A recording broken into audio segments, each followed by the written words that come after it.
Hey kids! When I was a little girl, I once offered my father a Twinkie and he said, get this, no thank you. And I was like, what? Why wouldn't you want to eat a Twinkie?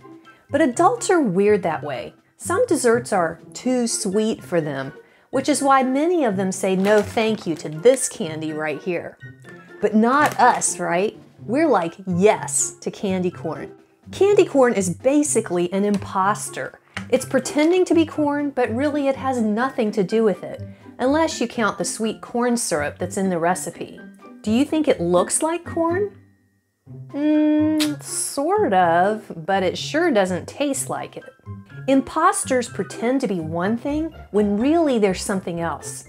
And that reminds me of how the Bible warns us about certain imposters. I'm going to tell you about them, and then I've got 2 fun candy corn recipes for you to try.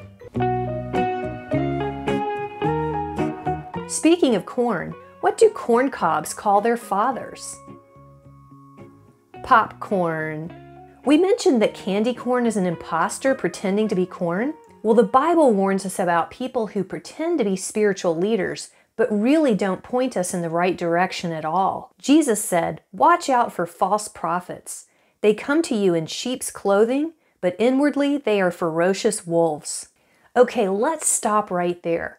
A ferocious wolf in sheep's clothing? That reminds me of a story we all know. Remember in the 3 Little Pigs, how the wolf tries to look like a poor little sheep so that the pigs open the door for him? What does he really want to do with the pigs? Yeah, eat them.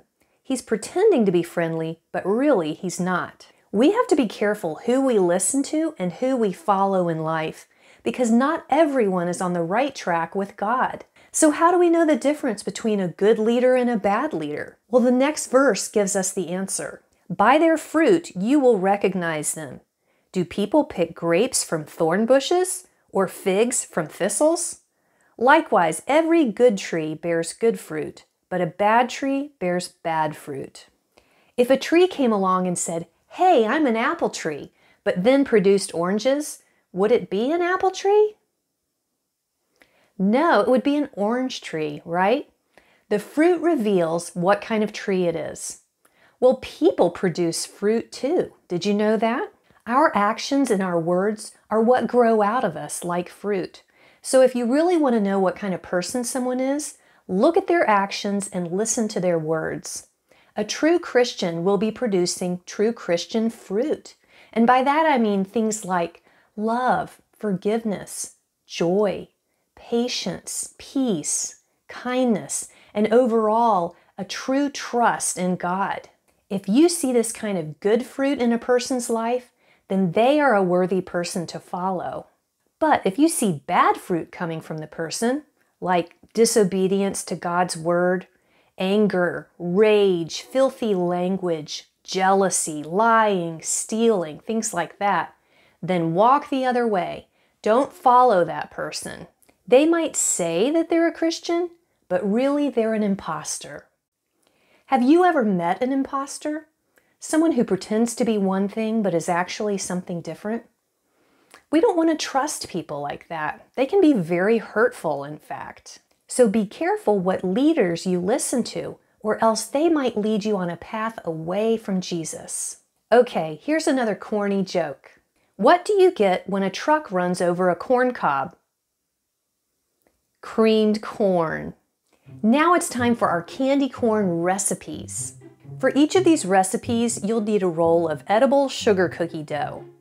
Our first recipe is Impostor candy corn.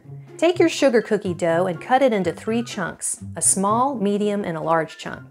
Take the medium chunk, put it in a bowl, and add about 7 drops of yellow food coloring and 4 drops of red food coloring. Mix it together to make an orange dough. You can add more food coloring to adjust the color if needed. Take the large chunk of dough and put it in a separate bowl. Add 8 to 10 drops of yellow food coloring to make yellow dough. Now roll each chunk of dough on waxed paper, like you're making a snake. If they stick to the waxed paper, sprinkle on a little flour. Each snake should be about 12 to 15 inches long. Smush them together in this order: white, orange, yellow. and wrap them in plastic wrap. Gently press the sides of the plastic wrap with a spatula so that your log looks like a long triangle. Put it in the refrigerator for 2 or more hours. You can do additional shaping when it gets out of the fridge. When it's chilled, remove the plastic wrap and slice the log into 1/4-inch slices.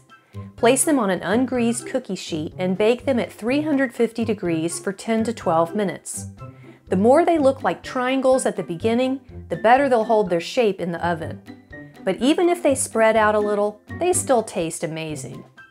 Our second recipe is Impostor corn on the cob. Think of all the tricks you can play with this, even serving it for Thanksgiving. Roll your sugar cookie dough into a log that's a little bit thinner than its original size. Cut the log into 4 pieces.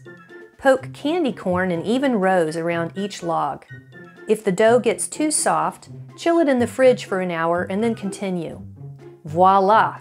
Impostor corn on the cob. I can pretty much guarantee that this will be one of those too sweet desserts that your parents will turn up their noses at. By the way, why is corn such a good listener? Because it's all ears. Thanks for being a good listener to our candy corn lesson today. If you want to watch a video on how candy corn is made, check out the link in the description box below. I'll see you next time.